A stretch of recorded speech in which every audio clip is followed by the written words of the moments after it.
Welcome back to the Nihilist Media Podcast. This is Bonding with Bond. I'm Mark. And I'm Nicholas. Yeah, you gotta get better with that one, buddy. Yeah, it's a first time, long time listener, second time caller. So today we did the follow up to Dr. No. We've done From Russia with Love, known by a lot of people to be the definitive James Bond film. I don't think Nick Campbell agrees with that one, but Yeah, it was pretty good. We'll dive in. Yeah, I think I liked Dr. No more, looking back at it. I do think they solidified a lot of the tropes so that they're better in this one than in the first one. yeah, I think Dr. No's a better directed film, but I think this is an all around better film. I think the script is better, the characters are better, the scenery is better. But I can also agree that like Dr. No has some better moments. You know, it feels fresher. Where like I think the moments in Dr. No that like stick out like over this are like the girl licking the light bulb, like the weirdness of Dr. No, Yeah. or like the scene of him on the beach with Honey talking about like how her father was killed. You put a spider in someone's room and he got all fucking butthurt about it. Yeah, it doesn't have that crazy laboratory scene. Yeah, It's more normal. Yeah, it doesn't have Ken Adams set design on this one, unfortunately. So that makes sense. The trains still look good. Oh, All yeah. that train set. But it doesn't look as fantastical as Dr. No. It looks more like Grounded. yeah, it's far more British, if that makes sense. Yeah, I could see that. Casting's good. The casting is great. I think this is a better film, but I also don't give that to the director. I give it to the editor. Because I watched the documentary about how they made this, and according to the editor, like the footage that he got was a mess, and they had to reshoot a lot of shit that like per his request. Like the scene that opens up the film, we have our first retitle sequence where our villain Robert Grant is hunting down Bond in a hedge maze, and then he kills them, and we find out it's a training exercise, and he killed a man who was wearing a Bond mask. Yeah, which seems like pretty impractical training for how to kill Bond by hunting somebody through a hedge maze with a Bond mask on. Yeah. But that seemed to be reshot because apparently the director hired someone who looked too much like Sean Connery when they took off the mask. So the editor was like, you need to go back and like shoot someone with like a mustache or something. And then like the scene orders were all over the place apparently, where it was like I believe it's like in the film you have her go like Rosa Club go to Spectre to discuss like the plan or the chess match, then we go to Spectre, then we go to her meeting up with Grant, and then we go into her meeting Romanova, I think. And in the original version, it was like she met with like Romanova first, and then and then they met Grant, and then they went to Spectre, and then they had the chess match. And the editor's like, "What the fuck is the script? Like, what is going on here? No, we're gonna redo this." And like he even like was like, "You do the dialogue in the scene with Blofeld is trash, like redo it." And they're like, "We don't have the money to do that." And he's like, here's what you do: you take that wide of Rosa, and then we're gonna reproject that with Rosa, and we're gonna have a bunch of different dialogue because like this is garbage. Nice. Yeah, so like I think this is one where like I think that Terrence Young coming off of Dr. No was like probably exhausted, and then like having to rush right into a new Bond movie. The editor was just like, no, you don't, no, you fucking don't, dude. Because this is like this production was hell, and I think like the way like he describes it kind of like has a lot of weight because like he would eventually direct a Bond by the end of the '60s, and it is the best Bond of the '60s. Which one is that one? On Her Majesty's Secret Service, okay. The one that I tell you about all the time. Yeah, I've heard that name a lot. Yeah. And we'll get there when we get there, but I think that Peter Hunt's editing cannot be understated of how good of an editor this fucking guy is. It's just like incredible. Yeah, like even like adding like that. I don't know if you noticed it, but when you first see Rosa at the Spectre thing, she's like she goes down to look at the fish. When she gets up, that's the same shot, just reversed. Oh, that's cool. Yeah, I didn't notice that at all. Because the director didn't get coverage. I'll have to look at the fish too. Yeah. Yeah, I like to. Speaking of those Spectre scenes where they're all meeting, I thought those were all pretty cool. Yeah. The first one's pretty all over the place. Like, you paused it and asked me what was to see if I could read back the plan they had. And I got some of it right, but some of it I don't even know what they talked about. Yeah. And that was cool. But I like the dynamic. At first, I how they call each other by their numbers.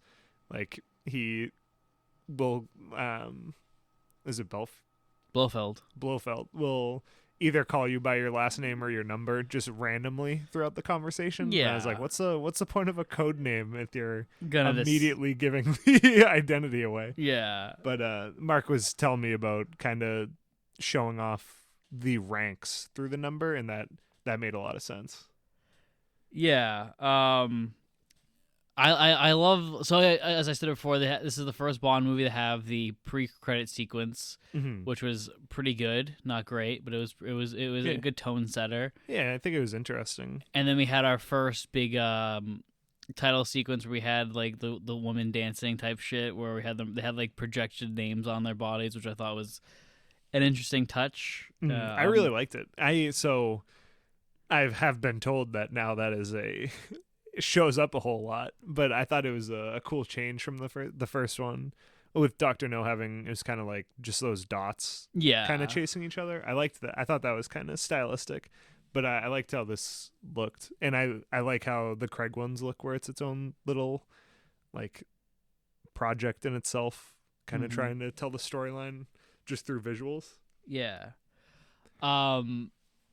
I really like the first sequence that happens right after like the chess game, and how it has like I think that character of Kronstein is kind of underutilized because he has this really good look, and like the chess scene really establishes him as like this threat. Yeah. And we never really follow up on that. I love the like you were saying. I mean, I know you like the thing where like they bring the cup drink over and he looks up with the coaster and it says you're needed immediately. Yeah, I thought that was kind of a cool, like, secretive way to do it. But instantly I was like, dude, why is this guy picking up the coaster at the same time as his drink? And then there's I don't want to call it cute, but there's like a little sketch of the Spectre octopus, and I was like, oh, that looks cool too. Yeah. I do like how they're building on Spectre. Yeah, this is cool too, because I like totally forgot about the whole hierarchy, like the whole thing of Spectre being behind everything, and it's cool to watch it being built out as the movies are going. And just a little thing too, during the chess scene, I really like that they had the giant wall that they moved the chess pieces on to show all the attendees what's going on the chessboard, because they obviously can't see it. Yeah. Unfortunately, this also has a sin of Nick Campbell's where they kill actual fish in the film. Yes. And like I understand why people would do stuff like this, but I like that now they don't kill animals just for screen time. But in this case, I understand why they do it, because it also, like, it's exactly what happens. Yeah, they're fighting fish. Yeah, and then the dead one gets fed to a cat. Yeah, but then they use a dead one to feed the cat, so that's at least not the worst thing. Yeah, but it's not like Wake and Fright where they shoot, I think, 13 kangaroos. Yeah, just point blank. Yeah, it's stuff like that where I'm like, why do we do this? So this is also the first time we've seen or heard Blofeld. And he sounds cool. He sounds really cool. Yeah. And this is going to be the Blofeld for this one and Thunderball. And then it's going to be a completely different man once we actually see him. And then it's going to be a completely man once we see him again. And then it's going to be a completely different man when we see him the third time. Perfect. I do really like we see his hands and the Spectre pinky ring and his little cat. I like that a lot. And that, like you said, I think the voice acting is really good for it. Did I miss the part where she looks up?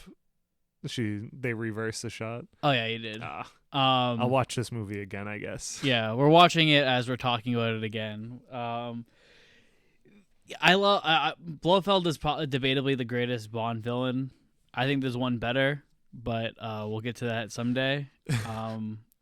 But Blofeld on the whole is like fantastic. This is such a perfect introduction where he's just shrouded in mystery, and you have like there is no clear villain in this one. Like Blofeld is like the key, like he's the Emperor like esque character, but he's like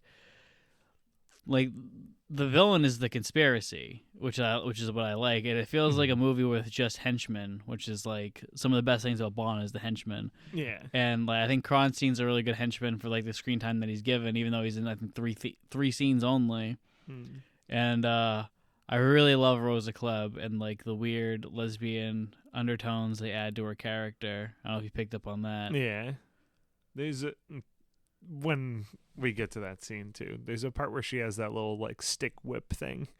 I'm like, ugh, like it's always so exaggerated, but yeah, it does help with those undertones. Yeah, I like the whole like the aspect where she like puts her hand on Tatiana's knee and she like moves, like it's good stuff. Yeah, and then we have Grant played by Robert Shaw, who you may know from Jaws and The Sting and Taking a Pelham 1-2-3 and many other films of the 60s and 70s.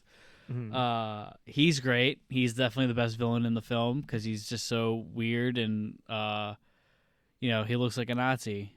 What's better to see Bond fight than a Nazi? He's like a little super soldier. Yeah, I like him a lot. I think in the scene where he's getting the like sunscreen rubbed all over him, I love that the girl just like disrobes. Decides to disrobe, and then when we see her again, she's got more oil on her than he has on himself. Yeah, it's a masterpiece. Yeah, and I love when like we never hear a line of dialogue from him until until the train, right? Yeah, when he's like taking over the persona of like a British agent. Yeah, and then we hear like a fake voice, and then we hear his real one, and it's like two different performances. I love that. I love when Rosa Klebb first sees him. She doesn't ask him a single question. She doesn't do anything. She just puts on some brass knuckles and like punches him right in the gut, and he has like no reaction. And she's like, "Yeah, this guy's good." And I thought that was weird, and immediately I said, "That's how Houdini died." So it's the Houdini test. Is that how Houdini died? I heard that he, like, one of his things was he could get punched by people and not feel it, type, like, one of his secret powers. And some fan came up out of nowhere and just hit him in the stomach, and he wasn't, like, flexed or anything, and it, like, ruptured his spleen. And then he ended up dying from that. Is what I remember. I could be wrong. Yeah. I could have swore there was more to that, but it's a conspiracy theory. Yeah, I mean, we'll let you know on the Harry Houdini podcast every Saturday here on ILS Media. There's also another henchman who I don't remember the name of, but he's played by Walter Gotell, who will eventually return to the series as a completely different character because Bond says fuck continuity. Another fun fact. Do you know who's playing Blofeld's hands? Oh, who? The guy from Dr. No, not Dr. No himself, but oh my god, the henchman, the one who gave him the biter. Oh, the one he shoots in cold blood in the house. Yeah, I can't remember his name. Yeah, his real name's Anthony Dawson, but I don't remember his character's name. Shouldn't have gone to the island. He shouldn't have. So basically the plan is they want to kill Bond, and they also want to get this decoder. So the way they want to do it is also build Cold War tension. So the Russians have this decoder that's really great, and they're going to convince the British government that this girl, Tatiana Romanova, is in love with James Bond. She wants to defect to MI6, and she wants to sleep with Bond and give them the Lecter, and that's like the deal. Mm-hmm. And they're like, it's a trap, obviously. They know from the get-go. but they don't care because they want that Lecter. Mm-hmm. And that's like the main plot. It's like it's Yeah. weird. It's a truly espionage thing because like what Spectre gets, they get the Lecter, and 2 they get to kill James Bond, Mm-hmm. and they get to make an ass out of the British government, and they get to make an ass out of the Russian government. It's a win-win for literally everybody involved. Like that is not Inspector. Yeah.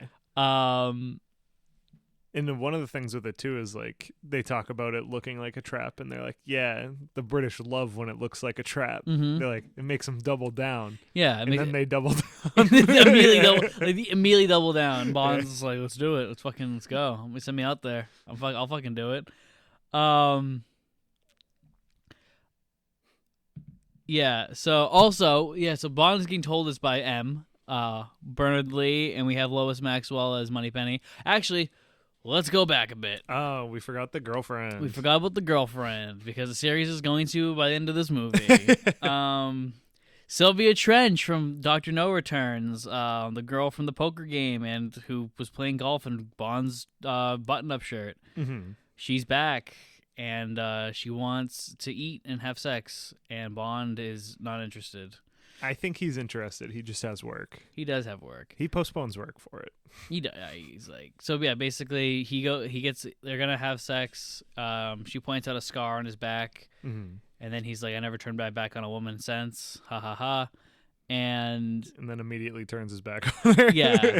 And then he also gets a call from the office. He goes to his car, has a phone in his car, which is funny because it's the 60s. And they're like, hey, M's been looking for you. Moneypenny's like, hey, M's been looking for you. Where have you been? He's like, I'm reviewing an old case. Har har. Har har har. She goes over and he's like, oh, I'm an old case. And he's like, shut up, it's the office. And he's like, I'll be there in an hour. She grabs the phone. She's like, he will not be there in an hour. And he slaps her, like, her hand, giving you foreshadowing what's going to come. And he's like, all right, better make that an hour and a half. And then he hangs up the phone, puts a top over the car, and then they fuck. Off screen. Yeah. And then he gets his assignment from them. Yeah. And then he does the hat toss again, which Mm-hmm. still looks cool. But he gets like embarrassed because I think Q's in the room or something. No, M's in the room. Oh, okay. And M's like, get in my office right the fuck now. Oh, okay. That's weird because then doesn't he walk in and M's at the desk? Well, no. What happens is like they go into the room together, and then we crosses all into them having the midway through conversation. Like I said, the editor had to save this movie. Yeah. We also have the first appearance of Q, like the real Q, Mm-hmm. not the fake Q of the last movie. We have Desmond Llewellyn in his first Bond appearance, who will appear from here in 1963 until 1999 when he died. That's so cool. I think he's the longest serving member of a Bond. I mean, he has to be. I can't think of anyone else who's been that prolific in one series. Mm-hmm. What happens after that? Well, he gives we him the can case. talk about the gadgets. Yeah. We gotta talk about the gadget. Still no watch, which I'm looking forward to. Well, I guess Bond ends up using a watch. It's just Grant's watch, and he kills him with it. But he doesn't have a cool watch yet. But he does get a suitcase, which has, of the 4 pegs at the bottom, 2 of them pull out with pistol ammo, which he doesn't. Oh no, it's probably ammo for the sniper rifle, right? Mm-hmm. That makes sense. Which I guess he does use, like, a shot. Uses 2. Oh, yeah. Uses 2. And I think there was 50 rounds, I think. Oh, no, the coins. So in the case, there's the rounds from the leg, and then there's like a pop-out knife at the top that you can hit a button and it'll pop out a little flat knife. And then there's, when you open it, it'll come and play a little bit later, but you have to turn the knobs to open it. And once it's open, not really in a hidden compartment or anything, just like there's a sniper rifle that you can put together. And then there's it's like little buttons it looks like it's just holding the suitcase together, but you can take it apart, and each side of it holds gold sovereign coins. and those come and play later. But there's 50 in there. 25 each. Yep, 25 on each side. And then the last thing's a big-ass tear gas canister. Yeah. And he's like, if you put it right here, a magnet will hold it. And I was like, this is pretty dumb. And then he closes the case, and he's like, if you open the case wrong, tear gas canister explodes. I was like, oh, okay, that makes more sense. I was like, at first I was like, so this briefcase just has like some stuff hidden in it, and then the perks are a tear gas canister and a sniper that are just thrown in it. It's like, that doesn't seem very gadgety. But I did like the auto activation of if you don't spin the knobs at the top of the suitcase when you open it, it'll set off the tear gas. Yeah. I mean, yeah, that's our second gadget. Yeah. After a gun. I would say this is like an actual gadget where the gun is just a gun. Which I remember in the last one, he said that the gun jams, and that's why. And then Bond's gun doesn't jam, right? But it's... Yeah, Bay. Oh, no, Bond's gun does jam at one point here. Okay. Because I remember you mentioned that in this movie, it was gonna... Like, just because continuity, it was backwards. Yeah. But I just remember... I can't remember his name. But the guy from Istanbul. Karen Bay? Yeah. Bay's gun jams when he's at the gypsy camp, and there's a whole army attacking them. Nick, don't say that word again. Oh yeah. Well, I mean, yeah. don't say that again. That camp. Yeah, so this is our first real gadget. We're still not there yet. We're still in espionage territory. We're not at super spy yet. Like, the tone of this is very similar to the tone of Dr. No, but even more like realistic and brutal. I would say, right? Like, this one's definitely more brutal than Dr. No. Yeah, I would say the train fight scene is definitely more intense than anything in Dr. No. Because honestly, the thing when I think intense in Dr. No is him just crawling through the vent is like the first thing that comes to mind. I was thinking that, and like when they burn Coral to death. Yeah. I mean, that like took me out of it a lot because I was annoyed by it. But yeah, that is pretty brutal. Yeah. And I guess the spider. In this, yeah. I mean, that's super tense. In this one, the train fight's really good. And then for like a tense moment when we're back in Spectre agency. Oh, yeah. They got the poison boot. Mm-hmm. And he's like, who am I going to kick? Yeah. Who's it going to kick? Try on this weekend on Nickelodeon. Yeah, number 5. But there's actually a funny thing about the case, actually, to go back to that. They in the documentary, they were talking about how Terrence Young was under a lot of stress, being a man who, crashed a helicopter, went underwater, and, almost died. But he was like, Peter, do you have anything in the editing room, like, that you can just show us, like, to keep us motivated? And he was like, yeah, I actually have the scene where Q and Bond look at the case. And he's like, oh, cool, let me see it. And the scene plays out exactly how it does until he opens the case. And when he opens the case, it cuts to the scene from Dr. No where the facility explodes. And then the credits start rolling. That's perfect. There's some good Peter Hunt stories for you. So then what? So let's start with characters. Let's talk about Bond as a character this time. I think Connery plays it with even more like confidence, and just like swagger, and he's even more of a fucking asshole.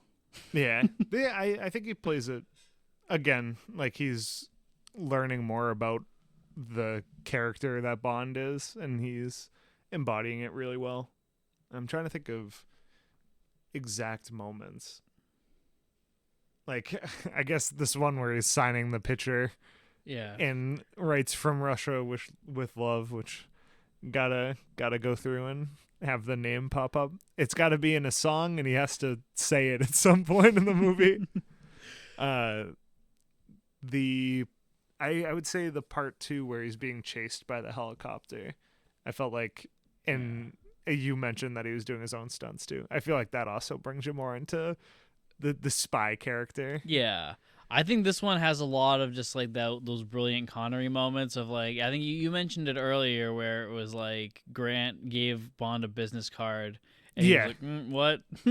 That's kind of weird. And I think the best one is just like a representation of how much of a fucking snob Bond actually is when they're at dinner. Yes. And Grant orders red wine with fish. Yep. And Bond, you just see it's like the camera's not focused on Sean, but you just see Sean in the corner like lift his eyes up and like raise his eyebrow and like turn his head a little bit like, oh, I guess. Yeah, and I guess you're a commie. Yeah, he brings it back up later when they're right about to fight. He's like, I should have known about the red wine with fish, you lunatic. Yeah, and I also love like the scene when we'll talk about it in depth later, but the sniper assassination, he's like she kept her mouth shut. It's like the confidence in his voice, and it's just like the matter of factness. And even when he's like making out with Tantia for the first time, and like he just keeps asking her like, so what does this thing look like? What is this lictor? Like, you know. There was something right at the end too. There's like a one-liner that I started talking about the Natty D's. At the end of the movie? Yeah. When he kills Rosa Club and she has like the toe like knife, and he's like, oh, she got her kicks. Yeah, and then she had her kicks. Hard cut. Hard cut to birds. Yeah. And another thing too that I really liked, I think he did it perfectly in the first one too, is the like espionage side of it, like sneaking around your own room trying to find the bugs. Yeah, and in this one he did find the bugs. He did, yeah. He found a bug behind the painting, he found it in the chandelier, and he found it on the phone. And he even calls them. He just goes like, "Hey, this room isn't good enough. I want something else to like tell him there's nothing wrong. This is the bridal suite." He's like, "Oh, I guess I'll take a look." Yeah. And then they hang up on him, and he holds the phone and keeps listening in, and he can hear the other like the bugged line, fucking people talking, and he hangs up slowly. Yeah. Just classic Sean. Yeah. So we're 2 Bond films in with Connery. Are you still Daniel Craig is the best, or yeah, I still like Daniel Craig more, but he's grown on me a lot. He's making some compelling arguments. Yeah, it is really in. Like, I really like the espionage parts of James Bond. It's like I like the spy craft of him being a spy, and not just an action movie. Which I'm sorry, I just looked over at the screen and he's got a framed picture of Winston Churchill on his desk.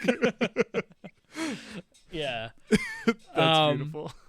I like I said, I love Connery. He's probably my favorite other than Brosnan, but even then I go back and forth constantly with those two. So our ally in this one is Carrion Bay, which is sad because he was dying of cancer when he was filming this, and there's literally scenes where they're propping him up from behind, like they're like wholly holding him up.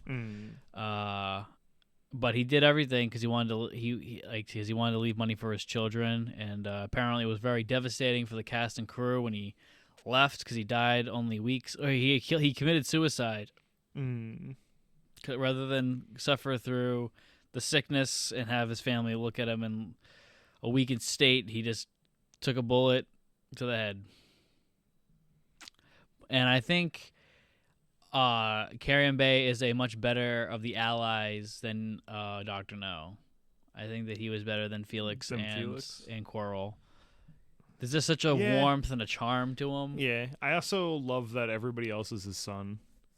I think that's pretty... Yeah, that he only hires his sons to do everything. Yeah. And they're like, yeah, he's my dad. Yep. Yeah, I like that stuff. What does he say? Like, blood's the best insurance or something like that? Yeah. And Bond gives him a weird look, and then he's just like, okay, let's go in the basement, please. Yeah. Please show me your underwater river. Yeah. So we already established that I love Grant. I liked Rosa Clem. I love whatever the guy's name is. What is this? Fucking Stromboli? Oh. Yeah, Stromboli. The guy, chess guy. I mentioned him like 10 times. I don't remember. Whatever. Stromberg, whatever. You'll find out through these episodes that I'm terrible with names. Yeah. I know James Bond. Yeah. So. You'd be a good Guy who forgets spy. names. Hey, you just got to remember the cool codes. Yeah. Like, do you have a lighter? Yeah. I use a match. Do you have a match? I use a lighter. Yeah. I prefer a lighter, and then he says only if it doesn't blow up or something like until that. they go wrong. Yeah. Like they're more dependable until they go wrong. Exactly. Yeah. Our Bond girl, I think, is half an improvement and half a step back. If that makes sense. I could see it. No, I'm with that too, because I was confused at the beginning because I was like, I think I like her more, and I think I like her more acting with Bond. I think I like knowing she's a bad guy, and then turns good. Yeah, that's what I was saying. Is like I think I like the idea that she's sent there to fuck over Bond. I like the idea that she's being held there against her will. I like the idea that she actually genuinely falls in love with Bond and she has to make the choice at the end. But I think the character's a little thin aside of that. I think that if you mixed Honey Rider with Romanova, then it would be a full character. Whereas I think you needed that scene on the beach, which we didn't really get. Our scene on the beach was them on the boat, but it was just her describing what the Lecter is. Yeah, or like when he gets a single picture of her, he's like, "Oh, damn, yeah." I'm gonna take this home with me. Yeah, like her moment of like, "Hey, we're conversing, we're showing each other our sides." Yeah, thing is her being like. She's like, "You're beautiful," and she's like, "Ah, but I think my mouth's too big." And he's like, "No, it's just big enough." Yeah, big enough for me or something. Yeah, and I was like, "Oh my god!" It's like that one hurts. Yeah, and there's actually what's funny is like there's a long period. So we establish her in the beginning. The plot is like focused on her, and then we don't see her again for like 40 minutes. Mm-hmm. Yeah, and when we do see it. It annoyed you and me, but more so you because you couldn't get it out of your head. So Bond goes back to his bridal suite. Oh yeah. He's like, all right, I'm gonna take a nice bath. I'm gonna leave the water running for 3 days for this bath. There's one thing. Some too, say it's still running to this day. Yeah, when we were talking about like the espionage part of it, like he didn't really check his room. I mean, maybe it's assumed he does it off camera, but I would assume it's still just as bugged. And you can tell it's just as bugged because there's a giant false mirror over the bed for secretive sex tape reporting. Yeah. Which ends up happening. But she doesn't know that's there either, does she? Nope. Yeah. Because is that the Russians doing that? That's Spectre. Oh, okay. Because that's the thing is she thinks she's working for Russia. Yeah. She thinks she's working for Smersh, but Spectre has taken over Rosa, and Rosa now works for Spectre, but she's appearing to work for Smersh. That's how it's happening. Mm-hmm. So she's thinking she's doing this to save communism, and that's not what's happening. Yeah. Yeah. That scene. Has it talked about Spectre's end goal yet? They're It's just they've said world it's domination. A collective of the smartest people on the planet. Yeah, as shown by this chess master. Yeah, as shown by our man with metal hands drowned. I mean, their goal is world domination. Really, it's so Blofeld Not can capitalism. It's not even capitalism versus communism. It's just I think Blofeld just wants to dictate what people do. Yeah, and I'm sure that develops more as his character. But okay, never mind. No, I got a head shake from Mark saying no. No, it doesn't really. It's always just like, oh, I'm gonna. Hey, they're bad guys. It goes from like I want world domination to I just want some money. Mm. Like Blofeld goes from like let's fucking destroy the world, let's run it. Fuck it, I just want fucking some money. Yeah. Give me some diamonds, I'll be set. And he's just like, all right, I don't know, can I get like $50, like something? Like this fucking asshole keeps stopping me from doing everything. Yeah, if I lower my goals, will Bond stop coming? Bond stop being mean.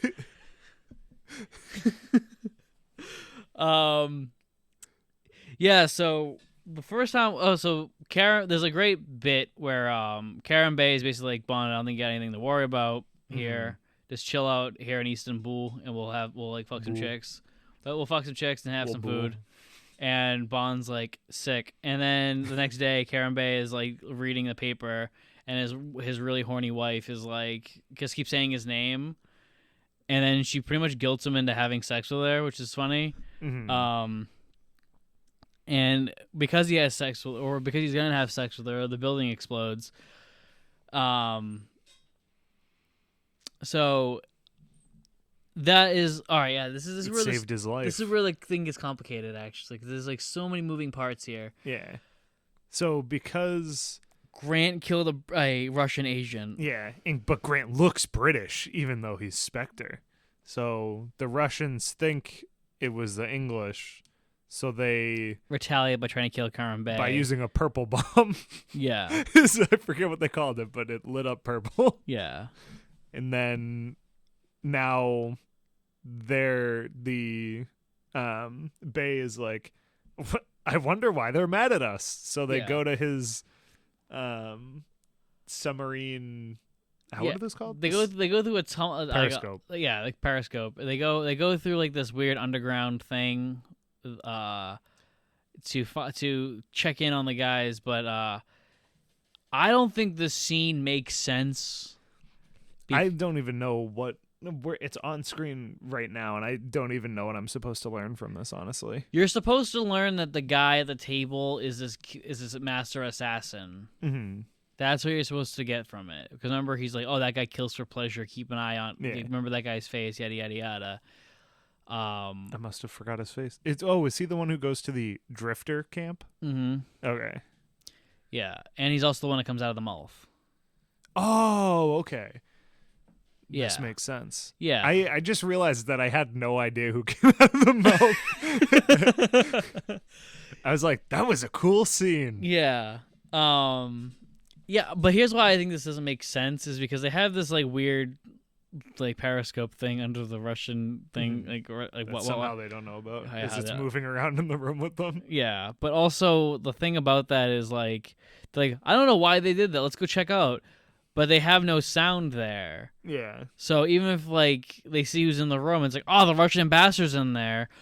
Yeah, you think? Yeah. It's like, what would you learn from being in there? You don't really learn anything other than, oh, this one guy is like, yeah, it's like, all right, yeah, you got me. This time they learned something. But like, I'm saying in like normal circumstances. Yeah, normally when they're just checking in, like maybe if he's like, oh, I can read lips. Like they're talking about this. Yeah, but they didn't say like that. But they're all. It's also in a bad angle. You can't see their lips.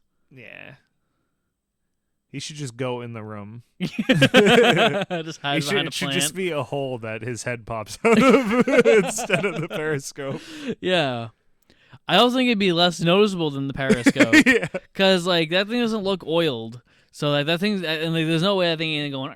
He pushes it going up. Like because you see him pull it down. It starts at like their knees, and he lifts it up to their head. So it's going like 4 feet up. Yeah, unless someone's down in that fucking sewer oiling that shit every day, that thing's gonna get rusty very quickly. Unless I'm wrong. I don't know. I'm no periscope man. Yeah. So that when they find out that guy is there to kill Karen Bay, which is like why specifically Karen Bay? I don't know. Yeah. They go to the camp, and they have. Why did they go back to? Why did they go to the camp?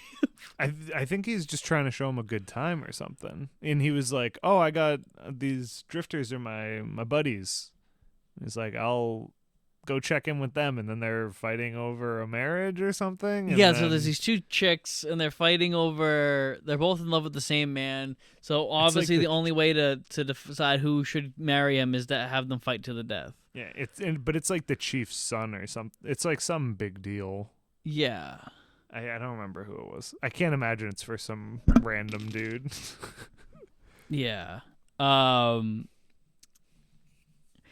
Yeah, so they're gonna fight to the death. Oh, actually, before that, they have a nice little belly dancer Yeah, it's kind of long. dance for a bit. And Bond's like, "Oh, thank you for your hospitality by having this woman put her hair in my food." Yes. And they're like, "Oh, anytime, dude." And while that's happening, we're building suspense because we see Grant is following Bond, but he's also keeping his eye on the Russians. Yeah, because the Russians are amassing at the camp gate. Yeah. And the thing about that is like, what I like is that Grant is escalating this like Cold War so well, which is like, if that's like Spectre's end goal is necessarily like make the Cold War happen, like why don't they just keep doing what they're like? Yeah, I think it would have worked. Yeah, just have Grant kill Bond right now, and then have fucking and then kill a Russian spy, and just keep doing that. Yeah, just trade back and forth. Just kill a politician. Yeah. I mean, that would probably work. Just wear a Russian hat, go to JFK, and go boom, and then war started. Imagine if Oswald had one of those Ruski winter hats. Yeah. So actually, fun fact, side note, the only reason why this movie was made after Dr. No is because they released a newspaper in 1962 of JFK's top 10 favorite books, and From Russia with Love was number 9. Wow. So they were like, well, now we gotta make From Russia with Love. Yeah. Were any of the other ones on it, or just that one? Just this one. That's interesting. Yeah, so so JFK got this movie made, and then I think 3 months later he's dead. Yeah.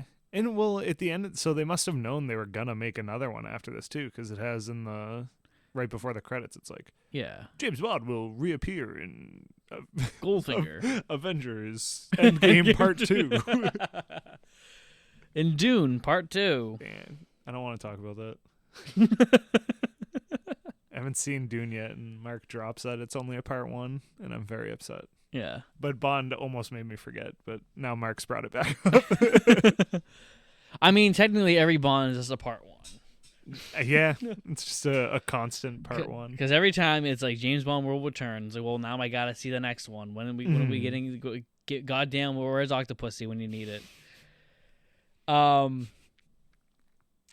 the girls are fighting to the death, and inexplicably, halfway through, as like we're about to have like the girl in the green kill the one in the red. Yeah. Why were they waiting so long? I don't know. It seems very weird because I don't know how they would know he was going here, because their objective's to kill Bay. Like They probably followed Bay there. Yeah, but with the army, like they bring like a 2-ton truck with like 30 dudes, and also at the end of the battle, like all 30 Russian dudes leave. Probably because Bond is just killing everyone, which is something. Yeah, so like it turns into all-out war, and Bond indiscriminately just starts killing everybody. He doesn't care if they're drifters or if they're fucking Russians or if they're British. It could be him. He'd kill them. The flaming wagon that he just sends at a group of people. Yeah, and he sees himself in the mirror. He starts shooting. You know. There's a great moment where Bond's literally about to die, as per usual. There's a guy right behind Bond who's about to shoot him in the back of the head, and then Grant saves his ass. And then Bond looks around and is like, huh, I guess I saved the day. Yeah. That must have been me. Yeah, and then there's like a part where what do they call like the head of them I feel like they said chief or something. Chief? I'll say chief if I'm wrong. Correct me, please. Yeah. I want to say the girl fight was pretty sick. It's pretty good. Anyway, he saves the chief guy by just saying, hey, there's a dude behind you, and he's like, oh, thanks for that, which inevitably puts Bond as his son now. Yep. As one does. Yeah, but it's the best part about that is like right after he does that, right after the chief guy leaves, Bond looks at like these two dudes, and like one of them looks like, is on his Bond side. He just fucking throws both of them in the water. Yeah. Fuck them. Yeah. Like, he's Bond like, does not sort of. care. I don't know which one to use my friend, so both of you can still fight. Yeah, I'll just interrupt. Around that time, Karen Bay gets shot in the arm by the guy who they like is a natural killer, giving us a lot of screen time with this guy who's going to be shown and who's going to be gone in a scene.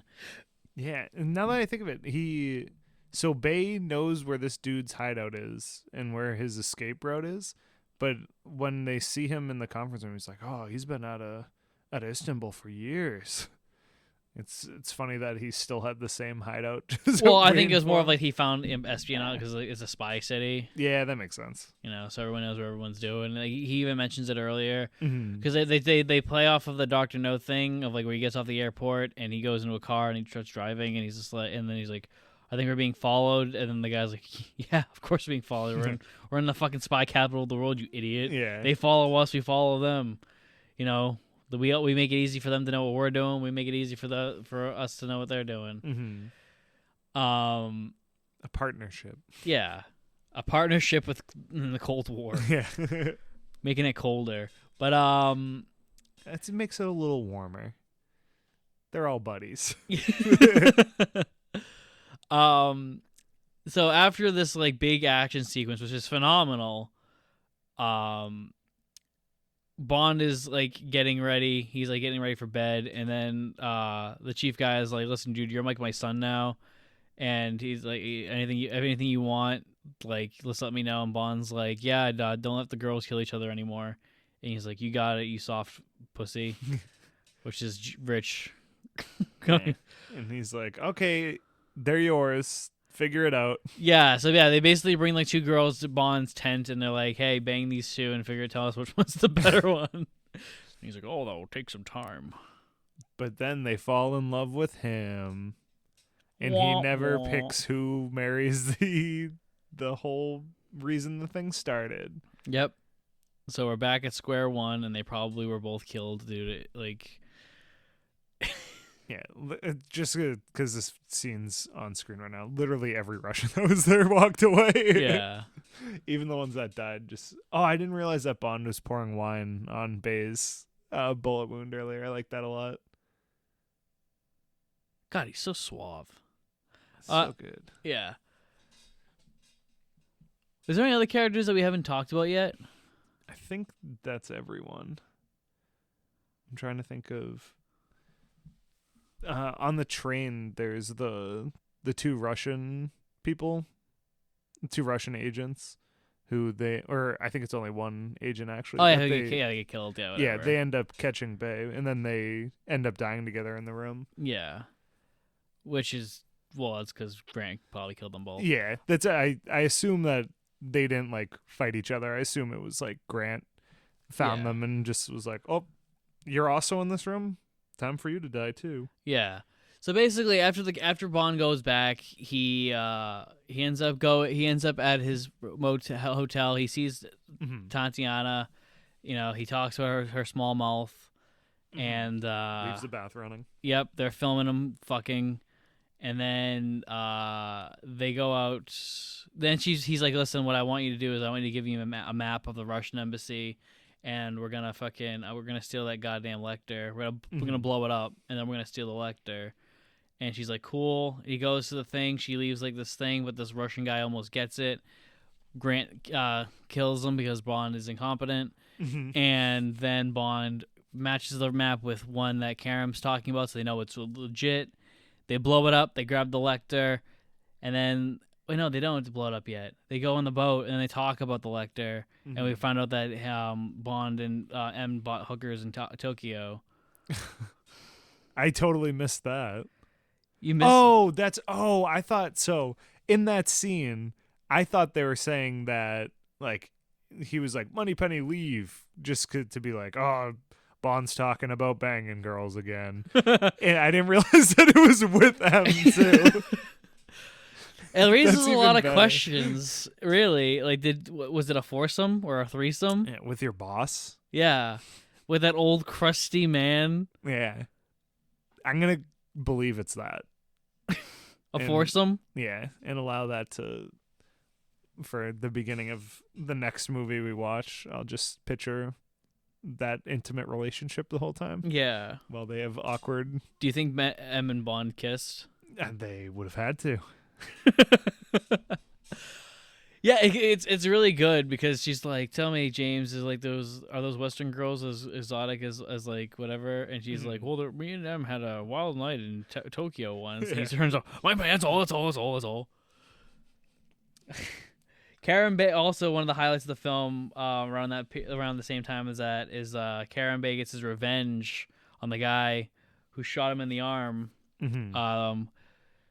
In a really cool assassination moment where the natural killer guy, he's coming out of a billboard in the mouth and Secret escape. And Karam shoots him with one arm and laying the gun on Bond's shoulder, shoots him. He falls to his death. Bond says, "Guess you should have kept your mouth shut." Classic. The whole theater erupts in laughter. And then we make 7 more films. Absolute, with the funding from the laughter. Yeah. The scene where, like, so Bond puts the sniper on Bay's shoulder first, and then they swap because he's like, I want to kill the guy. And Bond's like, "Oh, I guess." And then you watch Bay like struggle through with his messed up arm to like raise the sniper high enough. I was like, he's gonna miss the shot. There's also a good line in there in that same sequence where you have Bond talk about he's like, "I'm forever in your debt," and he's like, how can a friend be in debt? Yeah, I really like that line too. It's really good character development with Bond. And that's the thing is, like, I hate to harp on the Craig movies because like that movie's like they focus so much on character development that there is no character almost. Yeah. Whereas this one, like, they don't focus on character development like at all, except within like the only character development is within his actions and like his moral compass that he like talks to his friends about. And like if this show, like, I don't know, I feel like this Bond is more 3-dimensional than the guy who they made strive for 5 films to make a 3-dimensional character. Yeah. No, I know what you mean too. It's cool the small bits they do talk about his relationship building stuff besides with women is always really good. Even like him and Moneypenny, like that relationship is cooler than most of the relationships in Craig's. Yeah. Like even thinking about, I'm excited to see, is he in Casino Royale or who? I don't know who you're asking. Sean Connery? Yes, yeah. No. Okay. Why would he be in Casino Royale? Aren't there like 3 Casino Royales? Yeah, well, one's the American one, the one's a parody, and then one's the Daniel Craig. I thought there was like genuinely other. No, in the. Oh yes, because there was this legal problem. Yeah, I forgot about that. Yeah, the '60s one, the unofficial one that you're thinking of is Never Say Never Again, which is a remake of Thunderball. Okay. Which is going to be great because a lot of people don't like Thunderball, and you're gonna have to watch it twice. So if you don't like Thunderball the first time, you're really not gonna like it the second time. I'm so excited. I like Thunderball personally, but I know a friend of mine, Jonathan Ocampo, fucking hates Thunderball, and he should watch it with us. He would rather die. What if I ask him to? He would rather die. This is a request. You know what you have to do. He's just like, because he's like, he hates it because we'll get into why he hates it, but like I remember him watching Never Say Never Again. He's like, wait a minute, this plot, fuck you, this is Thunderball. It's Thunderball, but he's old. He gets called old man in this, and he gets very mad about that. And then kills Grant and goes, old man. Yeah, I would be too. He's like the second youngest Bond at this point. Yeah, he's old. I don't. Yeah, I think he is actually like, he's still like the youngest. Yeah. Outside of Lazenby, like Lazenby's like 30 on the dot, but like I think he's 33 here, and I think Craig was like 34. He might have been older. I think he was 37. Yeah, I was gonna say I think he's like old man Bond. Yeah, and that's how. And Brosnan was like 43, and Roger Moore was 80. I can't wait to see that old man. Yeah. And I think Dalton was 41. So yeah, Connery's like is the baby, but he looks like the oldest most of the time outside of Roger Moore. I'm excited to see the other ones because I think he looks the right age of what I would expect if like Yeah. a James Bond character, maybe a little younger, but because I feel like for in like the lore to get the 00, you'd have to have done plenty of missions. Mm-hmm. But I guess I guess realistically, you'd probably start in your 20s. Yeah, I would assume that you could get your 00 by the time you're 29 Yeah. or 29, 30. One of those. I feel like that's right. Yeah. Because I like. Which is why I think they casted Connery, because he was literally like 31 when he was casted. Oh yeah, that's pretty perfect. And even Lazenby was like 30, so they were just like, yeah, it's a thing. And then with Roger Moore, they're like, yo, fuck it. Fuck it. This guy wants to do it, let him do it. Yeah. You know, he's fucking, what is he, 50 seconds? Who cares? It's gonna be perfect. Yeah. Keep the Bond girl 20. No, and they do. Yeah. They do that. I keep getting older, but the women stay the same age. Yeah. Eek. It's the same with Craig too. I'm like, Oh yeah. With like Leah Craig. Sadu, and she's like looks like she's like fucking like 10 years old, and fucking he's like 80. yeah, especially by like No Time to Die. yeah, especially No Time to Die is looking old, and She's looking young. yeah, and especially is that the one who we said should have played. I don't want to spoil anything. There was two. Oh, you're thinking of on a DMS? She was like Cuban or something. Yeah. Like she looked real young, and I was like, Yeah. Craig. Hey, they didn't do old. anything. Yeah. So, They but just anyway, had some of the best relationship I've ever seen. So a question though, because like what is it about Craig that you prefer over Connery? Is it just nostalgia? I don't know. I don't think it's just nostalgia, because I also like. I hate to say that I like the action stuff. In really, this has maybe 45 seconds of action in the whole movie. I'm not talking about movie wise. I'm talking just as Bond. It might just be nostalgia, because I like the gadgets. But he doesn't have gadgets. I mean, Craig at least has a watch. I guess he doesn't have like the campy like. The pen. I was gonna say we've talked a lot about the pen, but he doesn't have the pen. He doesn't have a jetpack. Yeah, but like his car shoots tar out of the back of it and has machine guns in the headlights. And I also like. We're actually about to get that the next movie. Good. We're gonna get the Aston Martin. That's the ejector wow, seat. the third movie they got the Aston Martin deal. Yeah, dude, I thought that was gonna be in like 14 movies. By the way you guys were talking about it, I was like, no. We get the next one. We get the injector seat and all. I'm excited. I want to see somebody get launched.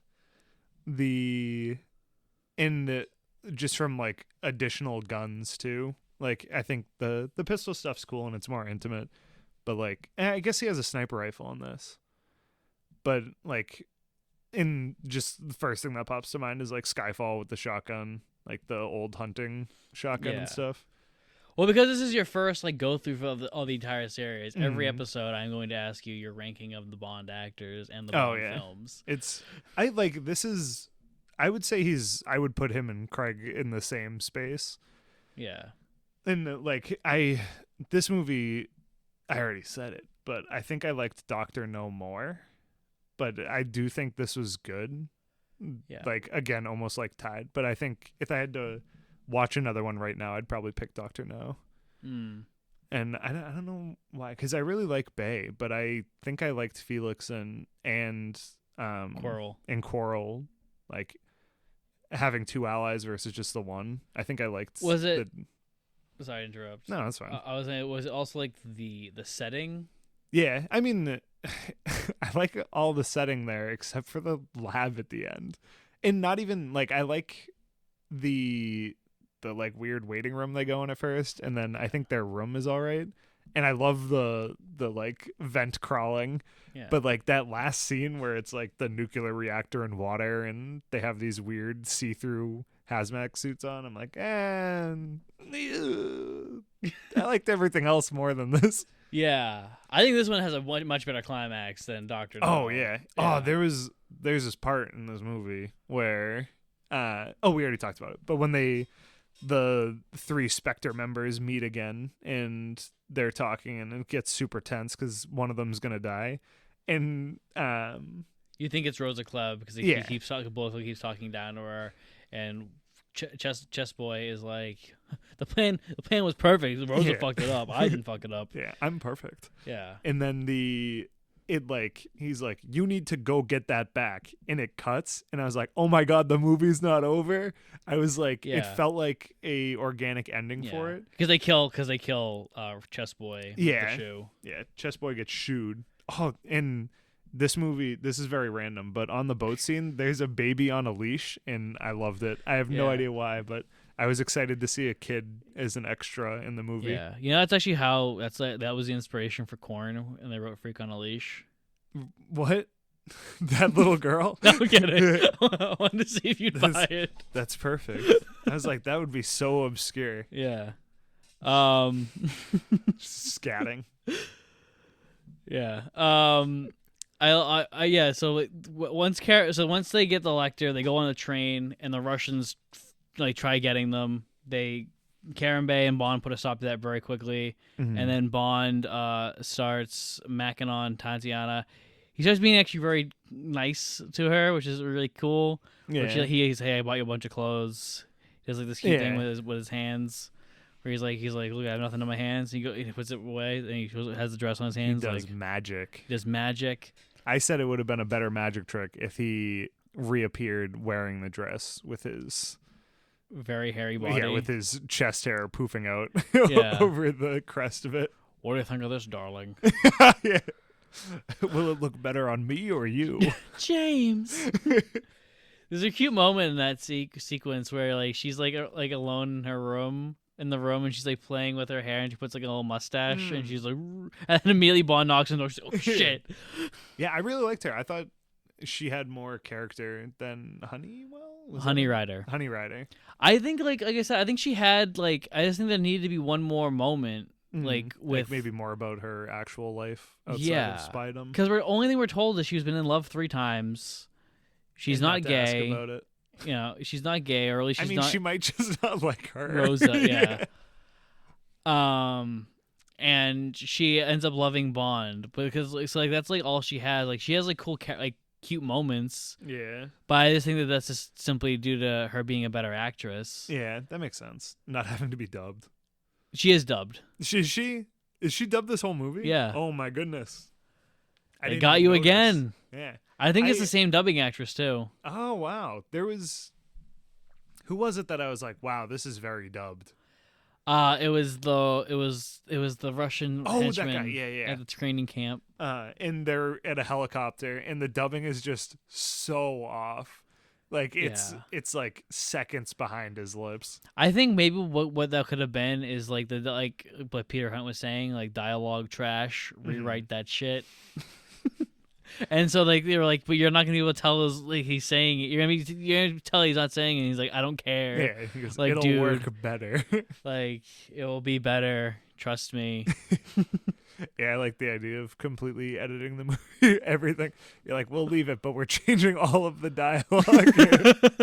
He's like, we don't have enough money to reshoot it, then fucking rewrite it. Yeah. I'll handle it. Get me the actress for 4 minutes to record the lines. Yeah, you son of a bitch. And just a side note, too, because I thought the dubbing was pretty out of place there because they had both already talked. But you had mentioned that when it's a lot of times with heavy machinery, like there was a helicopter on in that scene that they'll just dub it so you can actually hear them. Yeah. I don't know if you've ever been next to a helicopter, but you can't hear anybody. Yeah. pretty loud. And then every action was like a helicopter going in the back, and you're like, yeah, so, and they're talking in normal voices, and like you're like, do you know where we want to get? Like we both looked over at to see who's spiking. Yeah. Wasn't that bad? Yeah, you moved the proper length backwards. Yeah. So all the scenes on the train are fantastic. Oh yeah. Because then like they had the moment where he goes bangs Tatiana after he leaves Karen Bay with the Russian guy, and Karen Bay is like, I've had a very interesting life. Do you want to hear about it? And then this guy comes to Bond. He's like, "Yo, are you friends with Karen Bay?" And he's like, "Yeah." And he's like, "Follow me." And he goes in there, and Karen Bay's dead. So is the Russian man. And he's like, "Don't tell anybody about this." Gives the guy money, keep it under wraps. But because of that, Karen Bay was not able to stop the train, so they couldn't get off with Karen Bay's son, which was a really good shot of him, like, yeah, looking at his watch and like looking at the train driving by. I don't know why I really like cool. that moment. Yeah, I like it. He's like, the train's gonna stop and they're gonna get off, and then the train's gone. And he's like, the train didn't stop and they didn't get off. Yeah. I guess I'll try to catch them. Yeah, I'm just a sucker for like 60s like shots like that. Yeah, it looked really good. Yeah, just like the way it was like the scenery behind him, like that really green ass grass. Oh yeah, those beautiful. The hill. Yeah, because I can still. It was a cool shot. I can still picture all of it. Yeah. And then also on the train, so then Bay's dead. He gets off and talks to Bay's son. Yeah, of course. The person who was going to help them was another Bay son. Because he has, I'm guessing, upwards of 70 sons that are also in his employment. Yeah. And he gives him like his personal effects and is like, "I'm sorry, but Grant's watching from the window." So and he hears hears that code. The letter code. Yeah. Fun fact. The payoff isn't going to happen for like 10 movies. No, more than 10 movies. Maybe like 15. I think. I'm going to forget this. I'll bring it up again when it happens. But Karen Bay's actor, Pedro Almodovar, his son will eventually be a character in a Bond movie. Oh, that's cool. In License to Kill with Timothy Dalton. Does he play a Bay son? No, I think he plays like a dictator. Oh, okay. That's cool. I like when stuff like that happens. Yeah. Or like with Many Saints of Newark, where they're like, we could just have his son play him. And he could also be the only good thing about the movie. Well, we could market this movie as a Tony Soprano movie, and then it's just not. We'll prank all of them. Is Licorice Pizza his son? It's Philip Seymour Hoffman's son. Okay.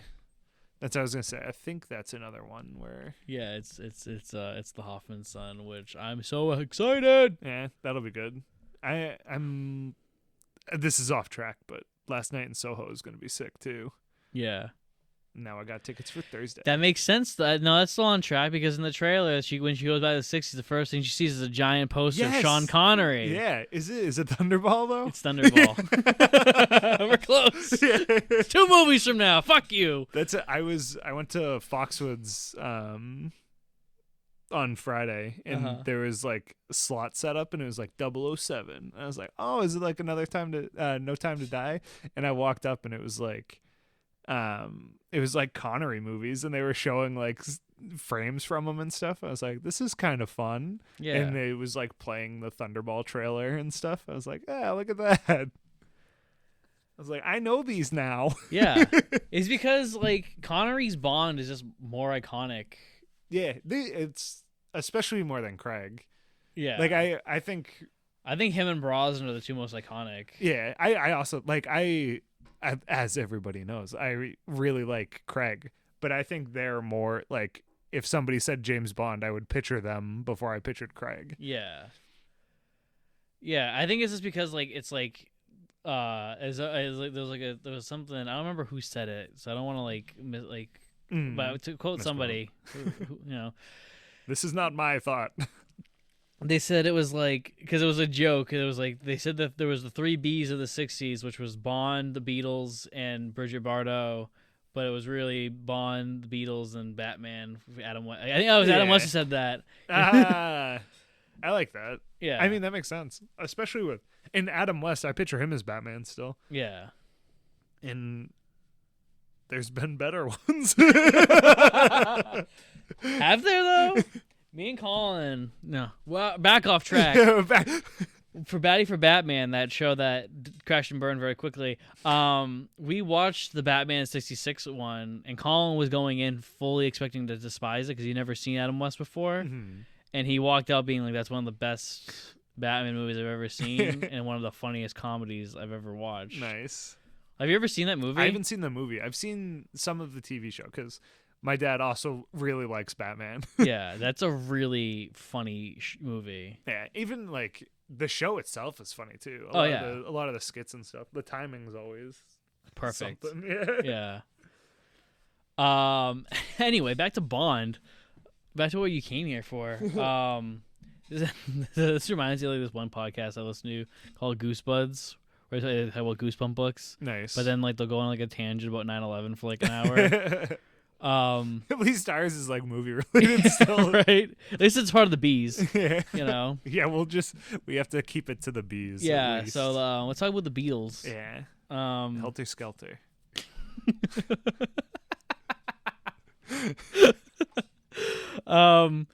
So Karen Bay's dead. He tells the son. Grant hears it. Mm-hmm. They go back on the train. Grant, and then I went upstairs to get ice cream. What had happened? Yeah, you missed all of Grant tricking Bond. Well, no, because you saw the dinner part at least. Yeah. So they, one of the things that Bond told one of Bay's sons to go do was to radio M. Yeah, radio M to have. I don't know if the person's code name was Y or the location was Y, but somebody was to come meet them and join them on the train to get them through the border because Bay was supposed to. And because Bond has the what's the cipher thing? Lecter? Yeah, the Lecter and his suitcase, which visibly has a gun in it, they won't be able to cross the border with it. And then, like we mentioned, Grant was listening to the conversation because he's Bond's guardian angel in this movie and is always there. And they get off at the next train station, and Grant is like, "Hey, I'm the guy you're looking for that you just told Bayson to request for you." And he knows the cigarette lighter and matchbook code because he heard him say it to Bond at the last stop. So he kind of befriends Bond to me. Bond, he knows the code. He's my buddy. Let's go. And they get in there and they kind of talk through just like little things. And then Grant gives him a business card. And we talked about it earlier, but Bond does this like weird side eye thing. Like, okay, thank you for your card. And then they I think they just go to the room, kind of talk a bit, introduce his wife, his quote-unquote wife, and then they go to the dinner car, which I believe you rejoined us at. We missed a part. Which part? We missed when Bond beats the shit out of Tatiana. Oh, yeah. How does he find out that it's her? He doesn't. He's known the whole time. Uh-huh. It's It's like Tatiana doesn't know Spectre's game at all. Yeah. So she had no idea that Karam's gonna die. Yeah, but he thinks that she's involved because he thinks it's Smurf. She doesn't think it's Spectre. Yeah. So when he finds out Karam died, he goes back to his room and she's like, James. He's like, boom! Like instantly. No, first he grabs her by the arms and he's like, what happened? Who are you working for? What do they want? What's going on? Mm-hmm. She's like, James, like you're hurting me. He's like, I'll do a lot more than that if you don't tell me what it is. And she goes like, I love you. And he just smacks the shit out of her. Yeah. And then she falls over and he's like, what is happening? Yeah. He's like, people are dying. I have a suitcase. What is happening? Yeah. And she's just like, I love you. I love you. I love you. And he's like, sure. And that's when he gets off the train. Yeah. Okay. Now we're caught back up. Yeah. So then he goes back. I completely forgot about that. He goes back to the cart. He brings Grant and Tatiana to the food cart. Orders fish and red wine. Bond's like fucking sociopath. What is wrong with this dude? A business card and red wine with fish? What the fuck? This guy's clearly a communist. And Grant immediately knocks over Tatiana's, I think, champagne. Yes, they're drinking. I think it's champagne. And he knocks it over and then goes, "Oh, I'll pour. Silly me, I'll pour you a new one." Was it champagne or was it white wine? I think Bond ordered a bottle of white wine, so it was probably white wine. Okay. But, I was gonna say it gets fizzy like champagne, but it's probably the Pepto-Bismol he pours in it. He doesn't. Is it still poisoning? If it's just like a Yes, he drugged her. Yeah. So regardless, Yes, drugged her. Yeah, and to knock her out, and a pretty cool scene. He's like pouring it with a hand and just kind of like slides it from his finger, and it goes right in, and then it dissolves quickly, and then he says cheers, and him and Bond drink, and then she doesn't, and I was like, oh well, I guess it didn't work. Yeah. And then it just like a couple seconds later closes up on her, and she just looks annoyed drinking. Well, though yeah. But I guess at that point she's like upset. Well, 'cause yeah, Bond's- she's upset that she like this guy who she started to have feelings for, yeah, which it's is like, unreasonable. This is my job. Unreasonable, honestly. Is like You beat would the shit out if of you her. were in her part, you would fall in love with Bond. See, that's what I was saying though. I think if he had that one extra scene, that what I could have bought it. All you needed was that one scene where they talk about it themselves. That's it. That's all you need. Yeah, just back in the hotel room or something again. Yeah, even on the train. You could have Yeah. had it happen on the train. That's Yeah. where she genuinely falls in love with him. Anything after the boat, where she's like, "I love you," and he's like, "Please just tell me about the machine." Yeah.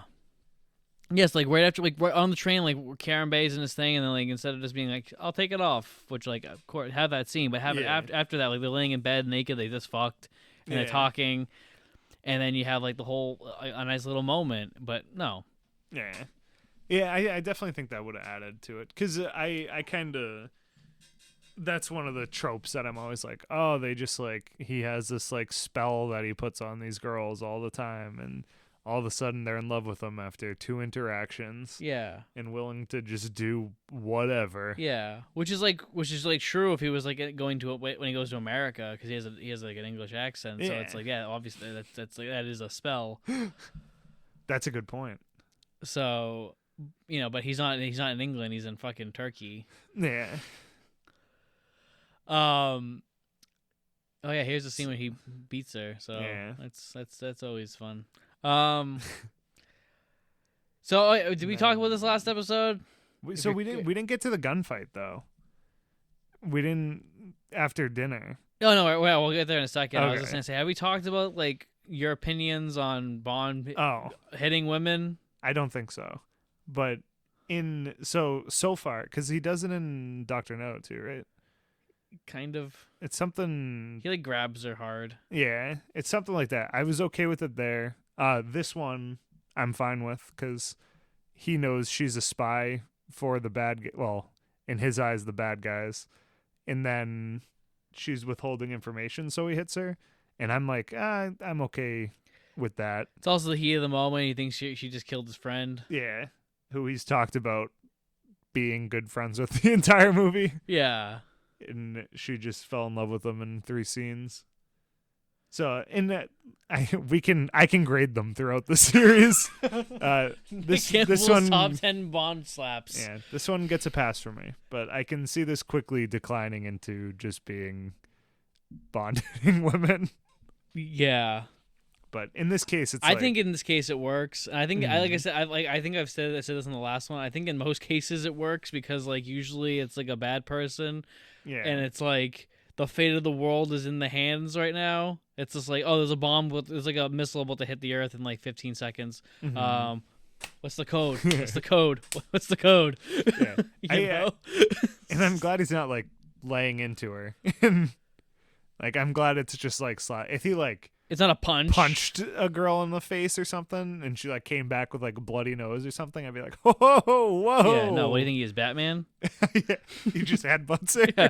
I think that's the funny thing is that people get like really upset that Bond hits women, but like Batman literally like, and I think this is literally a scene in Batman Returns where he grabs like Michelle Pfeiffer's Catwoman by the shoulders and he's just like, he just straight up headbutts her, and then he like kicks her in the ribs, and I'm just like, why is someone getting mad at fucking Batman? Yeah, it's probably because like Bond's also very womanizer. Like I can see people being offended by him like using sex constantly. I understand that too. Yeah, but I think it's a necessity. It's like that movie Atomic Blonde. Oh, so I didn't watch that. That had a good poster though. It did have a good poster, and it had a lot of good ideas and a lot of good scenes that just didn't gel well. I'll give it a good old watch. Maybe we'll watch it at some point on this podcast because that was like billed as the female Bond. Yeah, we can do that. Yeah, it's actually fun. Like, not to go back to Batman, but it's funny because like the Tim Burton Batman movies really lean into them trying to be Bond. Ah, where every movie he has a different girl, and yeah, it's not a ghoul. Yeah, but with them they always unlike Bond they explain why they're not there, which is like something that like Bond doesn't like to do. Yeah. He's just like, forget her. It's about me. Yeah. Yeah. It's also like, would you want to see Tatiana Romanova and Goldfinger? Come on. You didn't want to see that. You don't want to see the Adventures of Bond and Honey Rider. Yeah. Yes, you did. Yeah. I know you did. All right, so back to the plot. Grant train and fight. Train fight. This is a really good one too, because for a while Bond has them. But like Grant has them for a while because he doesn't realize that. Like, no. So when they get to the car, Bond at that point knew because he goes, "Hey, what'd you give her? I watched you do that." And he has a gun on him. Yeah, and then how does he get the upper hand? Grant's like, Grant says like, "Are you trying to save the Lecter here or the girl? Yeah. I thought we were trying to get rid of. We were trying to get the Lecter." He's like, oh, "I guess you're right." And it's just like, and Bond Bond got an ankle holster. Yeah, because at this point Bond still thinks it's Smersh. Yeah, and he's just like, yeah, all right, the girl that killed Karen Bay. So yeah. I guess you're right. And he pulls out a map and like, all right, this is the route we're taking, blah blah blah. And then while Bond's reading, he's like, that's an incredible fucking route you came up here. And he just boom hits him right in the back of the head with the gun. Yeah, and I like that he stays out of it for like a while, and like it feels more genuine than in a lot of movies. Like he's like, you can see him, he's still like moving his arms and stuff, but he's like clearly messed up. Mm-hmm. And then at one point he like kind of comes back and like jumps and he's like, oh no do not move. Yeah, and he holds him at gunpoint. They begin talking, and that's where he has a big reveal of, or he's like, is that old man? Is that what you Smersh people say? He's like, Smersh. He's just like, and Bond looks around and he see it, and that's why I'm like, that's why Connery's so fucking good. Yeah, his acting is brilliant. Yeah, like he's with like his eye movement, you can see him putting it together. Yeah, and then when he finally figures it out, he slowly brings his eyes to make eye contact with Grant. And he goes like, oh, it's Spectre, isn't it? That's real good. Yeah. I liked that whole scene in the cabin. Yes, that's the highlight of the film. Yeah, like Bond, you can see the wheels turning. He's trying to think of what to do, and I was like, I don't know how he's gonna be like, open my briefcase and the tear gas will go off. But wait, why are there two suitcases now that I think of it? Did Bay have one too? Yeah. Okay. Because oh wait, no. Because there's two. Because he opens his and he's like, look, doubloons. And he's like, I'll give you these, I forget what they're called. The sovereign coins. And he hands him over. And then he tells him to get the other case. And he doesn't do the passcode, the turning the handles thing. Because I remember it too. Because I was like, I don't know why there's two cases. In here, he says, does this one also have the coins? And Bond says, yes, it should be their standard issue. So I don't know. I guess he has two. Yeah. Oh, yeah. Maybe he just has like multiple luggage. Yeah. Yeah. And he plays I'll it let off it so slide. He plays it off so well because he's like looking at Grant. And he's like touching the knobs. He's like, Grant's like, all right, you're being fucking suspicious. Yeah. Oh no! And then he opens it and tear gases himself. And then they begin fucking brawling. Yep. And they break the window. It goes dark and it's super brutal and intense and it's real. super blue. It is. Yeah, it looks good. And Bond is getting the upper hand by grabbing Grant's hand and strangling him to death with his own. With his own. He did get a watch gadget. Yeah. He used Grant's watch strangle thingy against him to choke him, which must have been very awkward, but it worked. Yeah, it would have been cool if like. There's no way they would have been able to do it in the 60s in terms of like getting it past censors, but like if he just fucking broke his arm, that would be cool. Because you kind of have to assume he's using the watch for it because it kind of just looks like he's like holding them. Yeah. Sensors are boring. I think another cool way that he could have done is he held like the thing and he put his like knee on the back of Grant's neck and like leaned him into it, just like that. Oh, yeah, brutal. It could go brutal. And I think I like that Craig does have some brutal stuff in it. And I'm like, yeah. But then he cries about it after usually. Yeah. Dude, men have feelings.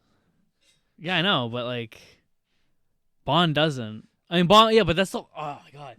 That's the beauty of Bond, is that because like you have all these things where he doesn't have feelings, when he finally does have feelings, you know that the moment actually means something. Mm-hmm. Whereas with Daniel Craig, literally every moment is I'm feeling something right now, and we need to talk about it. Yeah. Well, dude, they go back to Skyfall. Oh. I am gonna defend him against you. I really can't. I don't really have like that bad of a problem with it. It's just I just think that the you Connery just think it ruins a character. Here's the thing: is I don't think that it's a bad character. I'm saying if we're comparing character, because I'm always big on like, oh, you can do whatever you want with the character, which is why I think like example is like Michael Keaton, Christian Bale, Kevin Conroy, Adam West. They're all equally a Batman. Yeah, like, and they're all very different characters. And so with Bond, that's why I can also appreciate Brosnan and Dalton and Lazenby and Connery and Craig to an extent, is like they're all wildly different interpretations. I'm just saying I think that this Bond character, this Bondian character, is a lot stronger than Craig's. And that's obviously like an unfair thing because this character has 20 films to develop and Craig has 5. But fuck you. It's my opinion. It's my. I'm right. Yeah. It's in one of Craig's is Quantum of Solace. Yeah. Fuck. Yeah. So he's got 4, and then even then one of them is Spectre, and like I don't want that. Yeah. He's got 3 good ones. Yeah. He's got 1 really good one though. I would almost say he's got 2 really good ones now. I would say he's got 3 really good ones. I really like Skyfall, but I didn't think you were super into it. I love Skyfall. Okay, but my main criticism is valid. It's just The Dark Knight. Okay, I thought you were gonna say it's goes into Spectre. And that. Because Spectre undoes a lot of Yeah. But I love Skyfall. Skyfall was one of the first movies that never mind. I'll save it for the Skyfall one.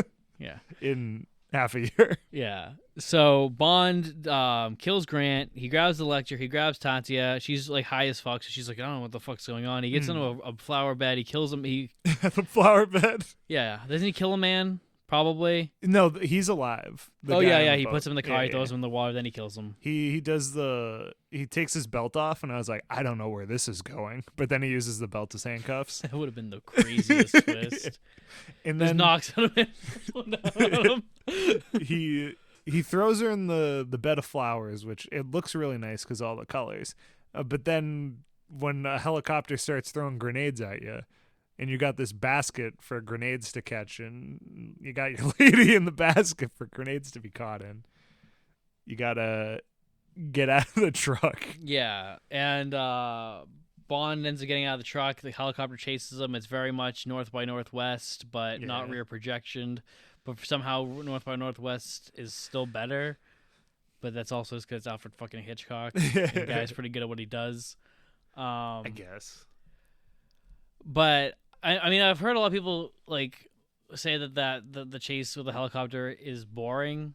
I disagree. I think it's actually very well paced and very well shot. I think. So, do you mean just when he's running on foot, or the whole thing with the car too? No, the whole when he's running on foot. Just the foot stuff. I think there might be like 1 or 2 passes too many. But besides that, I think it was fine. Yeah. Because I'm like, bro, put the fucking thing down and make the gun while you're running. Yeah. Like, you just got to twist this thing together. You can do it while you're going around. And then he shoots him while he's holding the grenade. The grenade falls into the helicopter. Boom, boom. They're dead. Yeah, and it looks super good too. It does. The only part that doesn't look good is when it's clearly already on the ground, Mm-hmm. and they try to trick it with the camera by moving it down, and you're like, that was already on the ground. It didn't fall there, but it looks good still. Good explosions. Yeah. Then they get on a boat. They Mhm. throw the guy off the boat. Yep, they don't kill him. They don't. I mean, He they can they, swim. they, Oh. they throw him in the middle of the ocean or the water. So like, unless he's really good at fucking swimming, that guy's You could dead. see the shore. That guy's getting a cramp, dude. That guy's cramping up and drowning. I was gonna say we don't even know he could swim. Yeah. It might just be the worst day of that guy's life. Spectre tracks them down, Mhm. and Bond kills them with gasoline barrels. He puts his nice little boat chase. Well, this is right before the boat chase happens is when it cuts back to Spectre, and they have the who's getting the boot.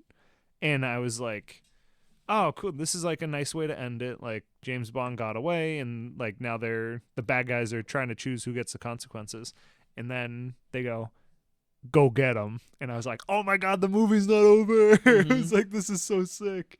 And then that boat chase happens, which I thought looked pretty good, but it was kind of comical at the end when they're like, he throws the gas tanks at them, and then they're like, wait, whoa, slow down. Stay in the gas tanks. Yeah, and then he shoots a flare gun at them, and they explode, and they all burn to death. Yeah. Then he goes back to his hotel, and Rosa Klebb shows up as a maid. Yeah. Which I loved because I didn't see. At first, I saw the maid was there, and I was like, you kind of just got this maid around like top secret stuff. That's kind of funny. And then it cuts to her face, and I was like, you have the Spectre maid around all of your top secret stuff.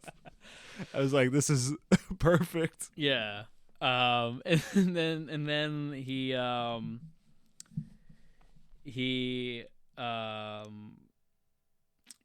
knocks the gun out of her hand or whatever. Well, no. She has the gun on him, and then she says, Tatiana, take this fucking Lecter thing and get out of the room, please. Yeah. And she gets out of the room. And then Rosa's gonna kill her, and then bada bing, Tatiana knocks the gun out of her hand. Mm-hmm. Bond goes for the gun, but she pulls up the fucking knife shoe. Mhm. Tatiana's on the ground. Tatia grabs Bond puts a chair in front of Rosa, so she can't kick him. Yeah. But she could technically kick him in the balls if she tried hard Yeah, enough. it was real close. Um, She should have kicked like her life depended on it. yeah, because it did. Yeah, little did she know.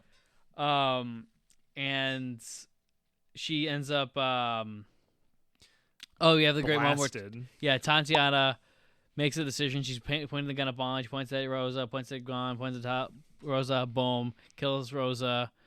Then they go on a boat and they start making out. Yep. And she's like, James, stop, we're being filmed. And James is like, oh, not again. Yeah, and James pulls the sex tape out of his pocket.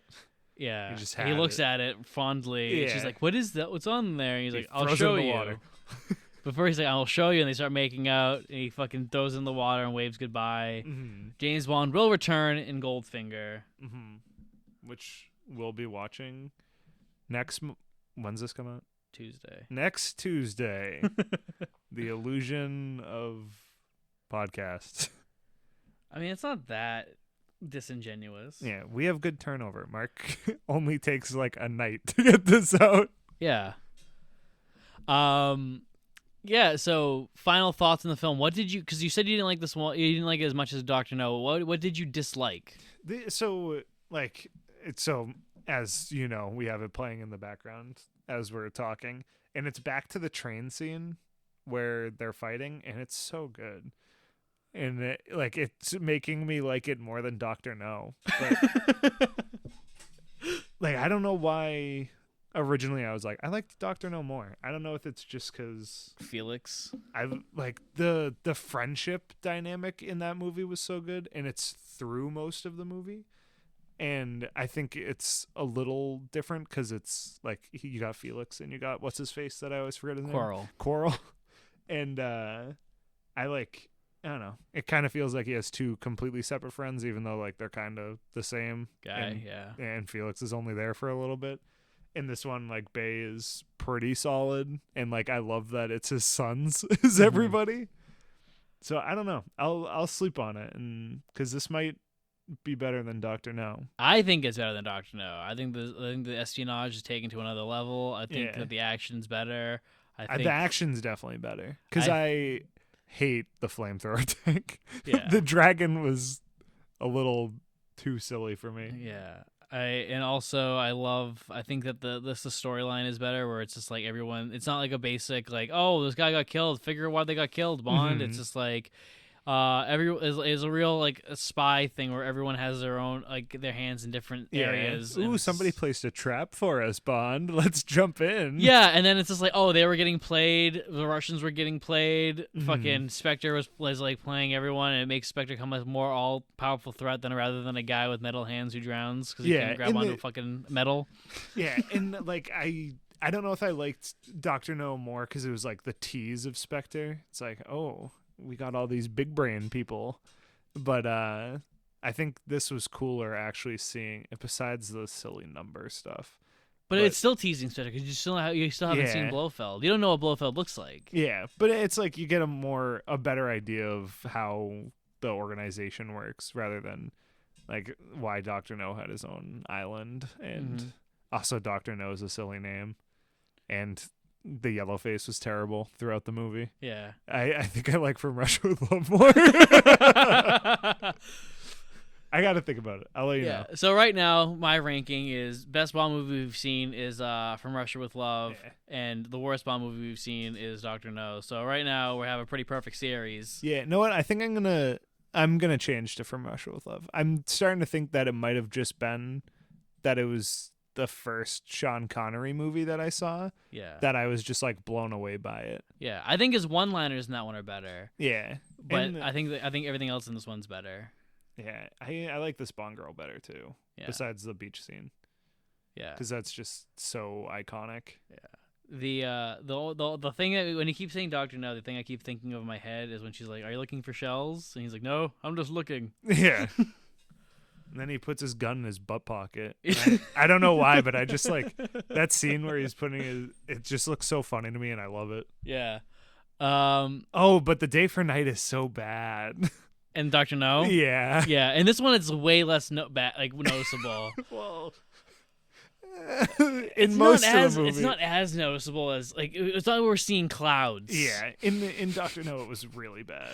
Yeah, and Dr. No was looking like Sean Connery was doing blackface because they were making it like it was so especially bright. That spider scene. Yeah, with this one it's like we're not seeing clouds. It's really just this one that's bad. Like the train scene where the train stops is like the only Day for Night where I'm like, guys, just shoot at night, please.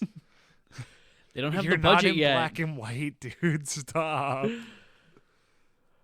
But honestly, yeah, I think this one might be better. So just the Sean. Yeah. The Sean effect. Yeah. So for Pearl's Keeping Score, I'm From Russia with Love, best one. Dr. No, second best so far. And for Nick, it's Daniel Craig, then Connery. And for me, it's Connery, then Daniel Craig. Yeah. But we'll see. It could change. I got so many movies left. Yeah, you got, I think, 5 more Bonds to get through. Yeah. Woo. Yeah. I'm excited. So yeah, next week we're doing Goldfinger, which is the first Bond, which is like the Bond that establishes the true formula, where it starts getting a little goofy. You know, we start being like espionage. Look at gadgets. He's not a spy. Get that man a fucking jetpack. Yeah. And I'm excited. Yeah. So yeah, I think that's gonna wrap things up, and we'll see you. Also, you gotta plug the other content. Gotta plug the stuff. I always forget to plug the stuff. Be sure to subscribe to the Nihilist Media YouTube channel. Watch the films. Listen to 296 and the Monday Night War if you like wrestling. If you like old school video games, definitely check out 296 because I think me and Tyler are pretty funny boys. And other than that, we will see you next Tuesday. See you, everybody.